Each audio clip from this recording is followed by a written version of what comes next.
Welcome into a live edition of the Yards After College podcast, powered by KSLSports.com and the new and improved KSL Sports app, which you can find on the Google Play Store and on the Apple App Store as well. But alongside me today to celebrate this remarkable holiday that we have here in the United States of America, it's the NFL Draft, and alongside me is the one and only of KSL Sports Live, the anchor extraordinaire, Sam Farnsworth, and our Utah Utes insider, Michelle Bodkin. Thanks for hopping on, guys. Are you guys as excited about the NFL Draft as I am? I've been waiting for this day for 4 months. It's it's huge. I mean, love the NFL Draft. It's a lot of fun, obviously, for the fans. It's a lot of stress for players waiting to hear their names, and a lot of work for the teams that are out there doing their homework, making their draft boards, getting ready to finally put it all into motion. So, this is definitely one of the premier days of the NFL season, which of course is January to January. But this is this is a great day. This league goes nonstop. For sure. No, this is draft day and senior day to me are some of the best days because it's just you see hard work kind of get paid off and rewarded, and it's I love seeing people's dreams come true, and sometimes not come true, as it were, but mostly come true. So I love the NFL Draft, and I'm so excited to see where some of our locals end up. So I do have a draft hot take, Kyle. Ooh. Well, it wouldn't be the Yards After College podcast without that, Sam. I expect one from you every time. So the NFL Draft is overrated. There's my hot take. Let me know. Let me tell you why. It is to an extent, right? It's a huge deal. The first round's a big deal, obviously, because you get that extra year. Teams get that extra year on the player they draft, that fifth-year option. It's a big deal for the guys being drafted because there's a little more of a guarantee. But still, not always. You still, after being drafted, it doesn't mean you're on the team yet. You have to agree to a contract still and work all that out. But the reason why I say that, especially once you get beyond the third round, it really doesn't matter if you're picked or not, as long as you get an invitation from a team. Like all those players, they're going to be lumped into that same category, in my opinion. And then once you go out to training camp, that's when you earn your stripes and earn your spot on a team. So the reason why I say that is for all the fans out there that are worried about, X player or Y player being drafted this weekend and they don't hear their name, don't freak out just yet. The draft is somewhat overrated in that sense. Remember what happened to Britton Covey, to Tyler Huntley. I mean, the list goes on for locals who've made teams. Taysom Hill, right? That were never drafted. So, and it's probably going to happen this weekend to some of your favorite Utes or Cougars out there. So just chill. It's all good. But yeah, the draft's a little overrated. I think that's a good take. I think it's an accurate take. I don't agree with I don't love the phrasing of the hot take. That's an accurate take. It's an accurate take. Especially, right. I mean, there's over 70 guys on NFL rosters with ties to the state of Utah, either played high school football here or they played at one of the college universities that's around the state. So pretty cool to see that group of 70 get added to this weekend. And the first guy that we're probably going to hear his name, hopefully tonight. And I'm interested to see where you might think that he lands in this. But Michelle, it looks like Dalton Kincaid's going to be the premier guy coming out of the state of Utah. Obviously played tight end for the Utes the last couple of seasons and really had some breakout years and an amazing game against USC this last year that just had NFL scouts raving about him. But what have you heard about Dalton Kincaid? What can fans expect as the NFL Draft is about to get underway in less than 3 hours from now? Where should fans be kind of expecting him to be going? What range are you looking at? Yeah, that's an interesting question. Off air, I was talking to you about, I had an interesting conversation with a friend that's very well connected, and they were saying to watch the Lions with that sixth pick. It seemed a little high to me, but they said when they asked some of their pals that run around the Lions Club about, Dalton and what are you choosing to do and what are you going to do with that sixth pick, they got silence. So that kind of raises some questions. Are the Lions really thinking about, either using that 6th pick to get Dalton Kincaid, or are they going to trade it to kind of maybe move into a better position to get Dalton Kincaid?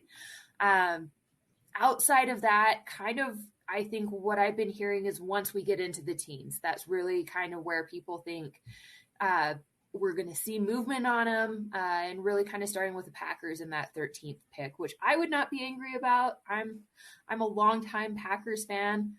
Kind of have moved away from it a little bit because I'm more interested in where the guys I covered ended up, and the Packers never take former Utes. So there just hasn't been a lot of interest there. So it'd be fun to have some interest in Green Bay for me again. Yeah, that would be an amazing landing spot. I know, Sam, we were talking about it kind of going on Twitter this week about potential landing spots for some of these guys. And you put out your mock draft earlier this week, which people, if you want to go and check that out, it's on kslsports.com in just one of our sub stories right now on the front page. But Sam broke down the whole first round. And if I'm not mistaken there, Sam, you had Dalton Kincaid going 13th overall to the Packers. Yeah. And, selfishly, I think it'd be cool for us covering the locals in the NFL every week because, with Jordan Love being the quarterback now, there'd be that connection every single time he caught a touchdown pass. Yeah, I mean, I had him going 15th, right? And then the trade happened for Aaron Rodgers, which moved the pick up 2 spots. And I'm like, look, I still think when it comes to the Packers, if for my analysis or take, whatever, I think they're the first team really on that list that will prioritize tight end in the draft, early in the draft. I'm not saying it's necessarily going to be at pick 13, but they're going to prioritize a tight end early in this draft. And so Dalton Kincaid, for my 2 cents, is the number 1 tight end coming into the draft. If you're looking for a draft early, and you want a guy that's been compared to like Travis Kelce or, Stevenson Sylvester comes on and talks about the draft here on KSL Sports Live. He compared him to Tony Gonzalez, right? That was his NFL comp to those are some pretty good names to be compared to. And if you're looking at a tight end that can be on your roster for, 7 to 10 seasons, holding down that position, making plays for your offense, then you have to consider if Dalton Kincaid's the answer for that, then you have to consider using that 15th pick or getting an opportunity at taking him, or 13th pick now, or losing that opportunity. But so I think that's as early as we might see him go. Probably the sweet spot is somewhere between like 18 and 23-ish in that ballpark. I see the Lions are on there at 18 again, and you talked about the Lions potentially being interested at 6. I think down with that 18th pick is right in their wheelhouse again if they're still looking for a tight end. The Commanders, they're in the 16th. They're, potentially they're talking tight end as well. But I would be pretty surprised if Dalton didn't go before like the 23-24 range.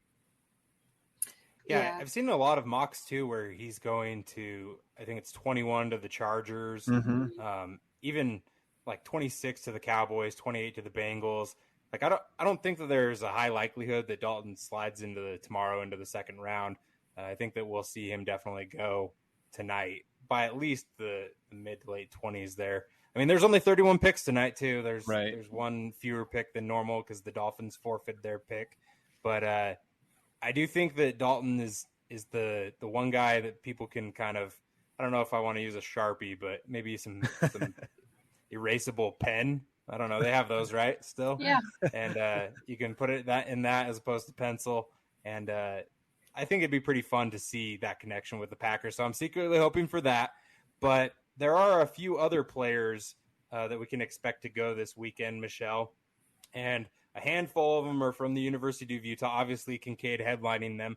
But who are some of the other former Utes that we can keep an eye on maybe tomorrow and then also on Saturday? I think Clark Phillips is kind of the next one that comes to mind. And honestly, it's interesting seeing how this whole process has played out because at first it was Clark that was talked about as being the obvious first round pick for Utah. And then Kincaid kind of came out of nowhere. People realized that Clark's maybe a little short. But the thing, I'm hearing about Clark is that the teams that love Clark, they don't care how tall he is. And so, I think someone's going to snatch him up really quick. very much like Dalton, just like a great attitude, team player, puts his nose down, does the work, wants to be great. And that's the kind of guys that the NFL is looking for. They don't want to babysit anyone, and you're not going to have to babysit Dalton. You're not going to have to babysit Clark. I think the guy that's maybe in a lot of ways improved his stock the most is Braden Daniels on the offensive line. He had a very impressive showing at the NFL Combine. Continue that in Pro Day. Some people think he's maybe a third-round pick. I think that's exciting. I've seen him anywhere from the third round to the fifth round, just kind of depends. And then the guy that maybe came out of nowhere that just wasn't really on anybody's radar is Mumad Diabate. He very well could be a case in point of you have a great pro day and all of a sudden you give yourself a chance. I believe he's been kind of posted in that fifth round area. That's not a bad place for a guy like him to go, I don't think.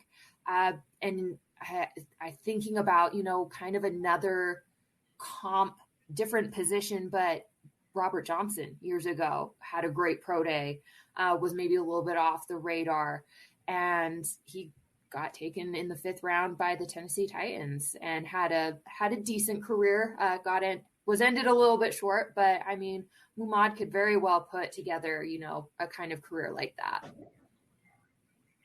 Yeah, I agree. Sam, I was just going to ask you to add, who do you think would be the most likely team to select Clark Phillips? Because it seems like there was that time where he was, maybe 4 months ago or so, as we were kind of wrapping the season up, he was, fringe first round. And then now his range is kind of, in that day 2 area between the second and third round. But I mean, there's a lot of teams that are looking at this stacked cornerback class. I mean, this is a really good cornerback group this year. And so some of those guys are going to go tonight, obviously, and they're probably, even in the top 10, the guys like Christian Gonzalez, another Pac-12 product. But, after those kind of top guys go tonight, I think that there might be a run on corners early tomorrow. Is there a team that you think that would be a good fit for Clark?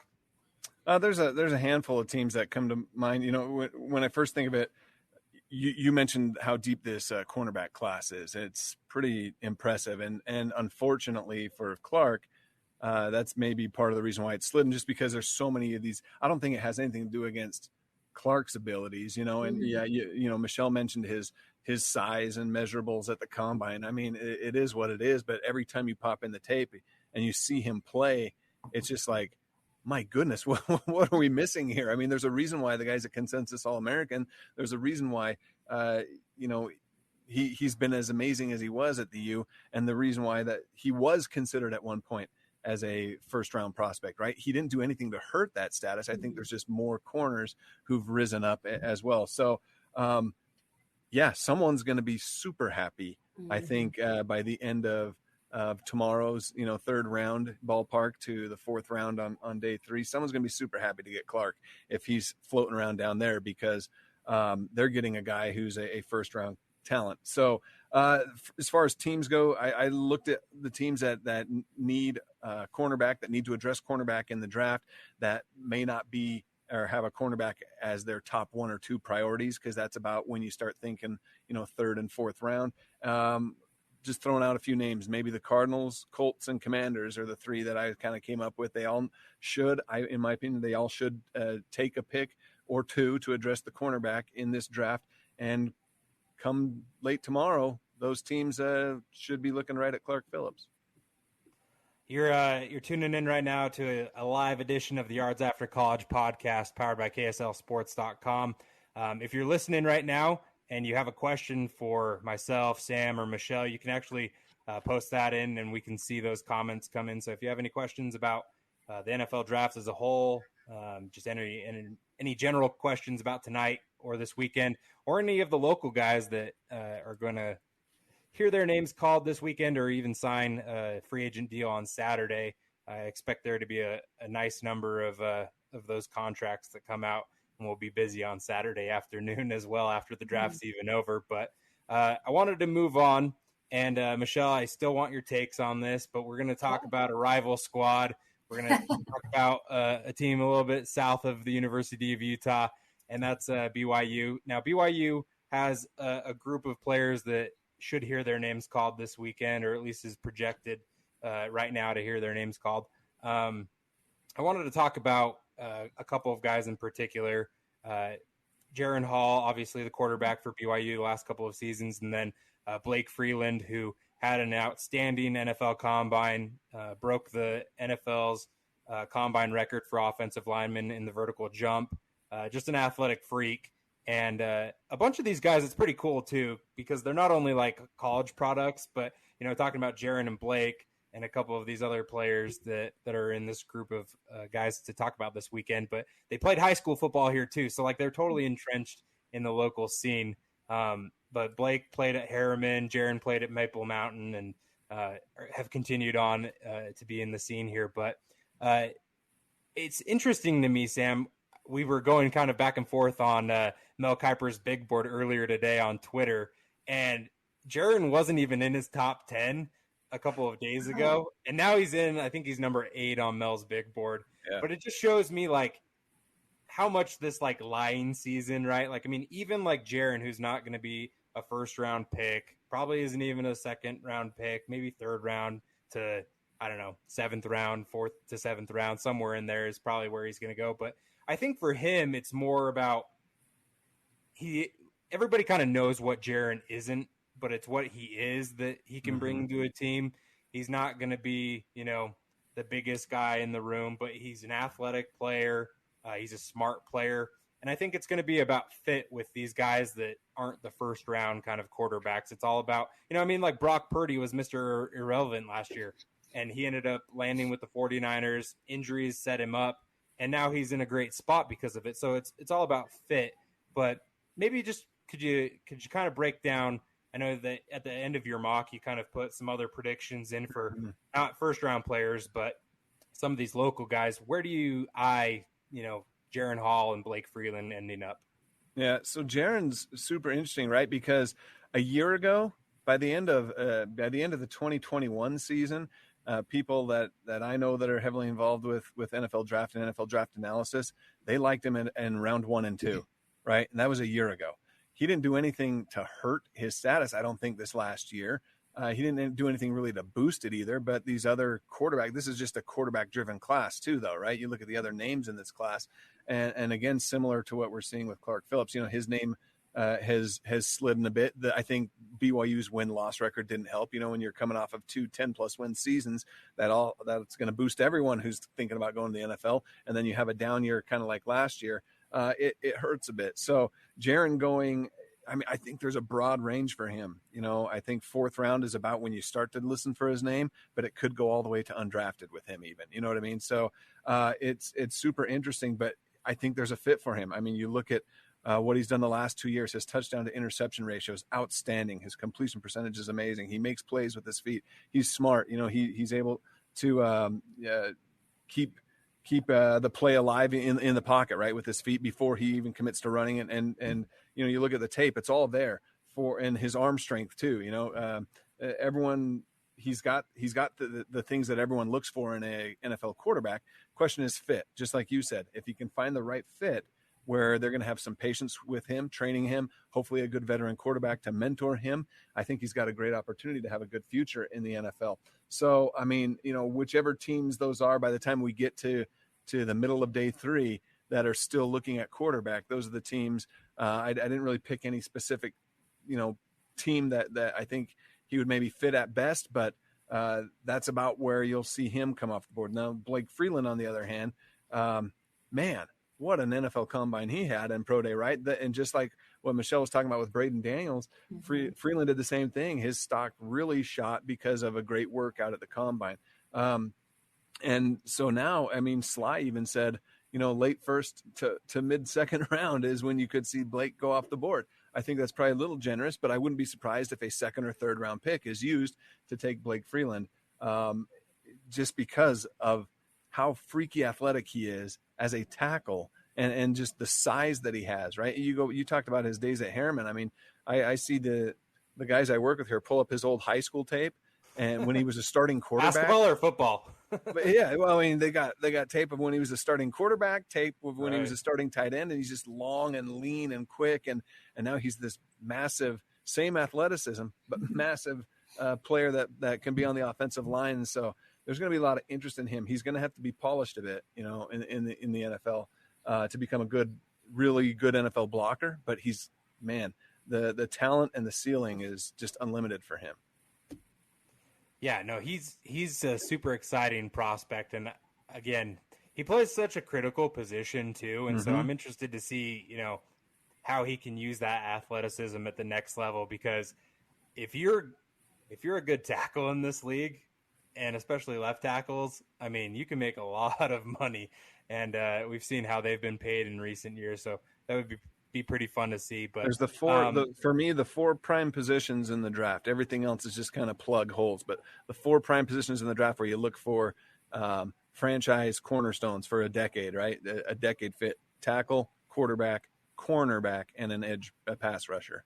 You know, whether it's an outside linebacker, defensive end, those are the four. And so, yeah, Blake is one of those. They're valuable. They're super valuable. That's why you see the boring offensive linemen going in the first round, because they're so valuable. Yeah, no, it's true. Another guy I wanted to touch on from BYU before we move on is Puka Nacua. I'm interested to see where Puka ends up, because, I mean, he participated at the Combine, but didn't really do many of the like measurement kind of drills and stuff until the pro day at BYU. He caught passes at the Combine in Indy, but didn't run a 40 and those types of things. But where do you expect Puka to go? Is he one of those guys that, you know, is leaning more towards an undrafted free agent signing, or do you think he could sneak into the 6th or 7th round? I think it's leaning towards not being drafted, right? But that's not it's not a bad thing at all, because I guarantee you there's probably a dozen teams that have him on their list right now, Puka, right? That they're interested in having him on their team, but they also know there's a really good chance of him being available as soon as the draft ends to give him a call and try to get him out onto their team for training camp. And the great thing about that for Puka is he gets to choose, right? He gets the option. It's almost like being a free agent. Now, you don't always get a guaranteed deal out of it, but let's go back to last year with Rashid Shaheed. He wasn't drafted. He got a 2-year guaranteed contract worth a lot of money for not being drafted. And midway through the year, he gets thrust into a opportunity to make a play, and he made big play after big play, and now he's on that 53-man squad in New Orleans, right? So it can happen. He's probably their second best wide receiver too, right? I mean, like, it's all about opportunity, right? So it can happen to anyone. And I think Puka, that's going to be a similar opportunity for him. Is it's likely going to be an invitation as an undrafted player, but he's got the skills and the work ethic to make it.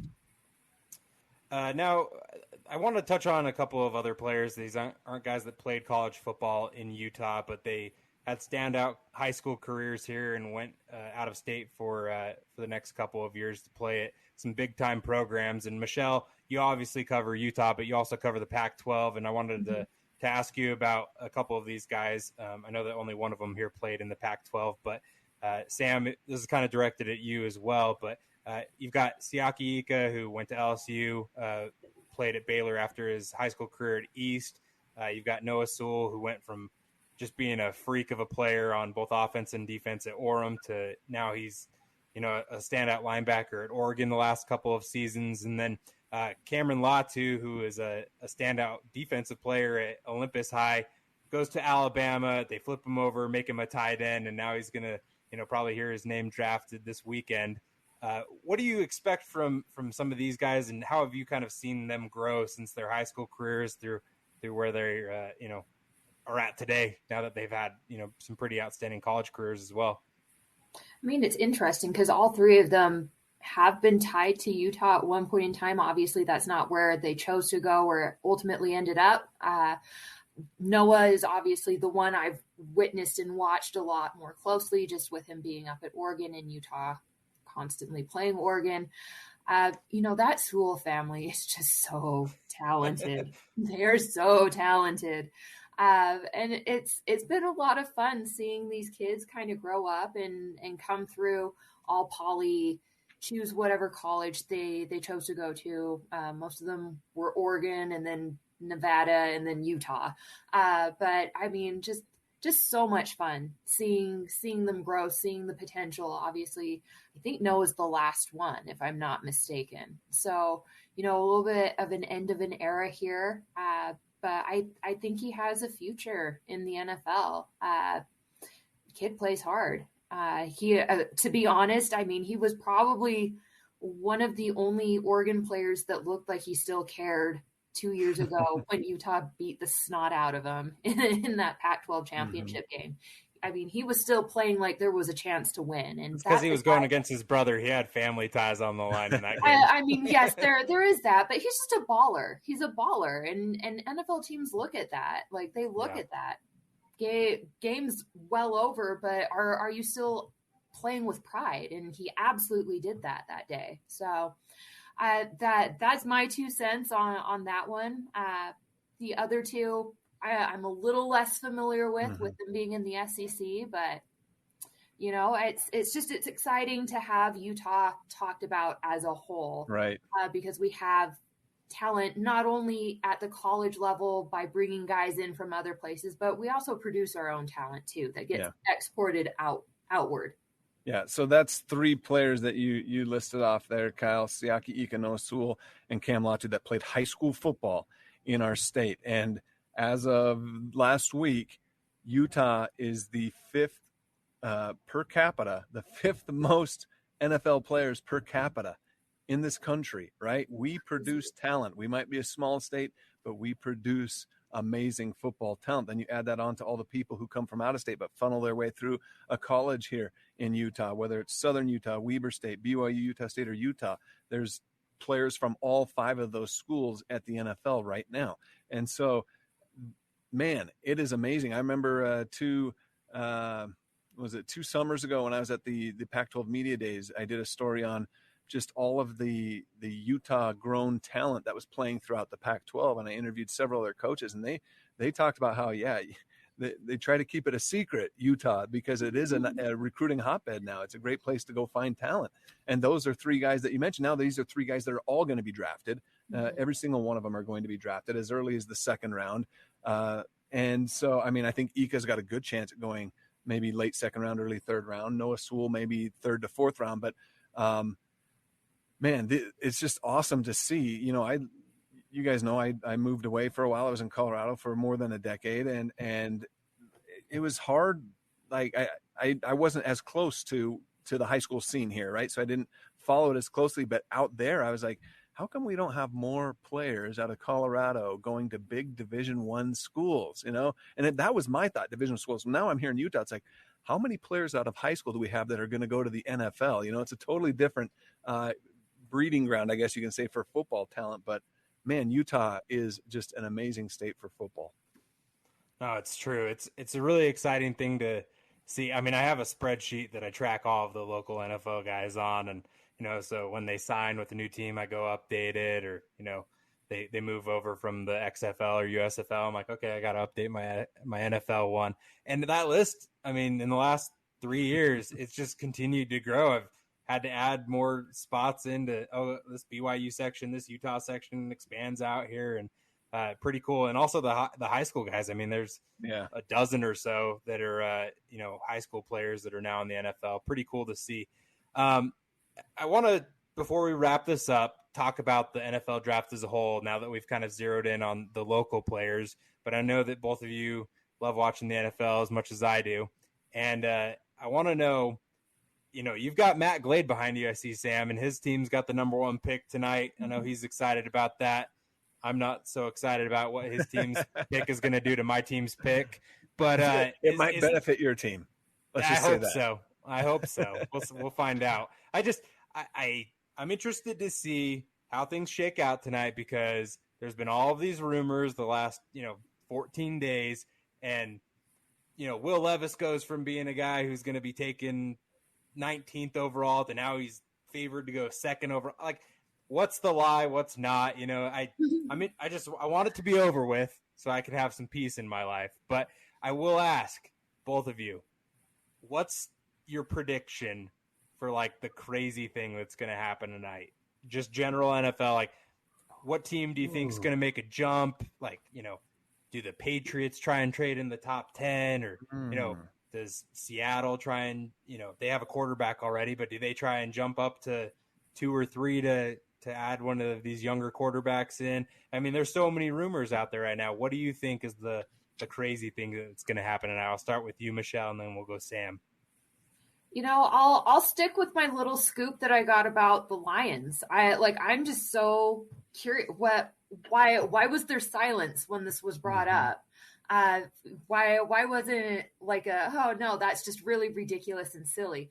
And maybe it has nothing to do with Dalton. Maybe it's something else that they're planning on doing with that 6th pick. But it's got me a little bit alert. What are you guys planning on doing? What are you doing? So that's what I think I'm gonna have my eye on. Hey, I'm curious now. If you tweet that out and it happens, keep the receipt. That's all I say.